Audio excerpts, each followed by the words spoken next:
Okay, Wayne Defrancesco back again. And if you're on YouTube, check over at waynedefrancesco.com. That's where you'll see all the videos, my articles, and lots of other stuff. So new stuff coming in January. Right now we're looking at last year's leading money winner, Matt Kuchar. So a notable swing in that it is visually very different, and it will be interesting to take a look at it and see what we get. So Matt, after having a great amateur career, struggled for a while when he made the tour. Actually, he won right away, but then he struggled for a while, and has over the last, I guess, 3 or 4 years been working with an instructor named Chris O'Connell, who is involved with Jim Hardy and his one plane swing technique or theory or set of preferences, whatever you want to call it. I think all the swings that end up being named are simply a set of preferences that an instructor or player would use to build their swing. If you want to mass market it and teach it to more people, especially more people at one time, and sell it in DVD form or book form, you have to give it a hook and call it something. So this is called a one plane swing. Now, I never understood the one plane swing deal because it's based on the fact that the arm angle and the shoulder turn angle would be exactly the same. And if you look at different players, it's never really the case. So this gets fairly close, I would say.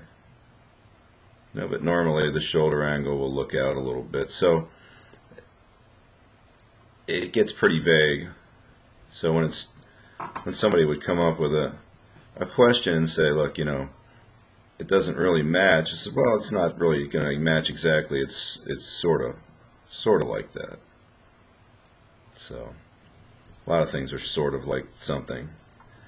So if we want the shoulders to swing flatter or more steeply and the arms to match, then that's fine. But when you watch Hardy demonstrate a two-plane swing, or his version of a two-plane swing, where from an upright stance the shoulders turn flatter and the arms lift, every time he does that you can just tell right away that he doesn't like that swing, would rather not teach it, because he always looks like a epileptic when he does it. So if you've ever watched Jim demonstrate a one plane swing, he's usually pushing his hips up underneath himself and jumping up, like nobody could be any good doing that. So you can pretty much tell right away that his bent is to the one plane swing, which is fine. But again, most people don't understand what one plane is all about.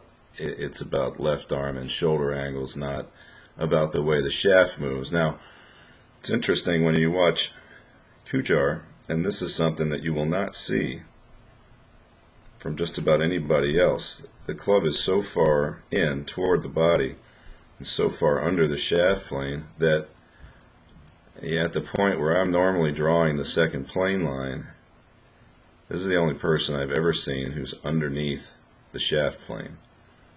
So that definitely is unique. Now, would I ever teach that? No, because I hate having the right arm behind me, and I don't like to try to struggle with people trying to get them to get their right arm back in front of themselves. So what Kuchar does here, and you can see this is what the one plane guys teach with right arm and shoulder action. bend the elbow, pull it behind you pretty much as far as you can.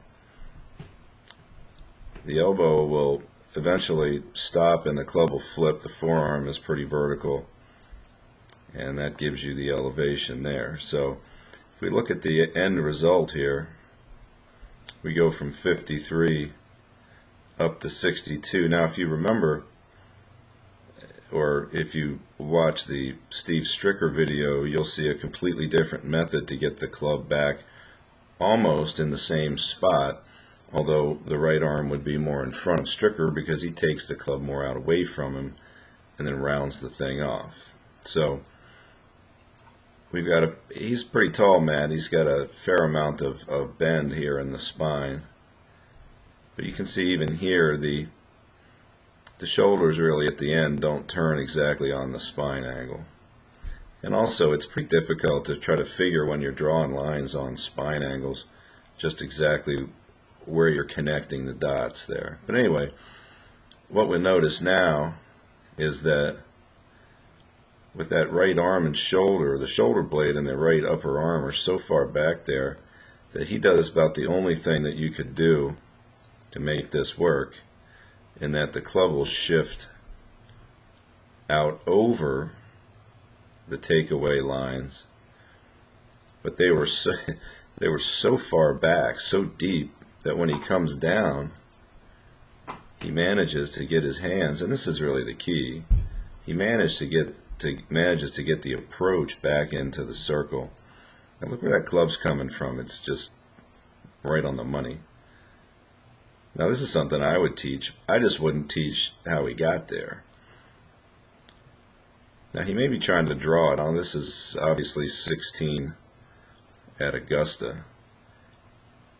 So if the pin is back left, then I suppose he'd be trying to draw it up on the right side of the green and let it catch the hill. But anyway, you can see that the release past the ball is a bit of a straight line release. It's not arced around onto the shaft plane. It's a little more out in front of it. And you can see the face turn over. And when the club gets into the follow-through area, see how the face is turned down there? So there's a little extra hand action going on there. But the key here is look at beautiful hip movement. And this is one of the changes that he made over his former swing. This swing is way deep. I was listening to something that Connolly was talking about with his swing, and he has a real nice understanding of the hip movement. He's got the right hip going deep. He's got the legs, nice and symmetrical and balanced. And then in the forward swing, as he keeps his head out over the ball and shifts his hands forward and down, he stays bent over nicely. See, that allows him to get his right arm back more in front of him. Now this is something that what I've seen with normal people who work on one plane techniques don't do is once they get their arm behind them, they don't get it out from behind them again. And I'll show you something in a second. But anything from back here that had the right leg or hips moving up and under would be complete disaster. So the movement to get that arm back in front, and you can see this is a driver. The camera angle's not perfect, but still the camera's pretty still. So the thing we'll note here is, again, a good amount of lateral. But look where the right arm is. See how the elbow is compressed inward into the body. Now that's a pretty good feat from back where he put that thing. That right arm is almost completely behind him. So to get that thing back to where that is pretty impressive. And again, that's why he can strike the ball so well. So most people do this, they can't get the club on the ball. So the other thing you'll notice here is this is what I talk about. This is the way I like to have guys use their pivot and lower. All the lowering here is coming from the middle. So when this pushes back, you find the head dropping. So that's a good thing for anybody. One plane, two plane. Although I don't even believe in those distinctions, but as I've said consistently, the lowering of the head through the pivot compression is a huge key. Now, if we, let's see here. Oh, not going to be able to do it. Anyway, one of the things that you'll find when the right side folds back as deep as his does, you'll find a lot of times that the right hip will twist off of the box there.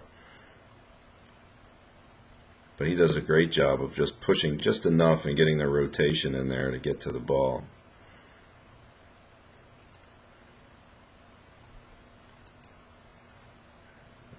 Now here's another view. So a little pullback to get started. There's the deep motion in. This one gets slightly crossed. There's the out move. And the chase a little bit down the line. There's some Fowler in this move too. Fowler would turn a little earlier and a little steeper, and then he would cut that right arm motion off a little sooner. But this follow-through motion is fairly similar. I think if you ask Matt, he'd probably say that he kind of feels like he extends down the line a bit. But the hip motion is so good that he's going to move around anyway. Take a look at a different one here. So here is another example. This one's coming out of the rough, but watch how nicely he'll return this club to the shaft plane, and that's really to me, in any technique, if you watch the way the thing moves around, if you can get it back like that, I mean, that's just perfect. So again, a lot of the elements, a little different, a little different way to go about it. But certainly the recovery move from behind to out in front serves him well. He maintains his posture through pivot compression and gets through the ball super. And he was a talented player before, and this obviously this isn't the way I would choose to do it, but this technique has worked out great. Gracie's #1 in everything. It'll be interesting to see if this will keep doing well. He's a super guy, so let's all hope he does great. All right.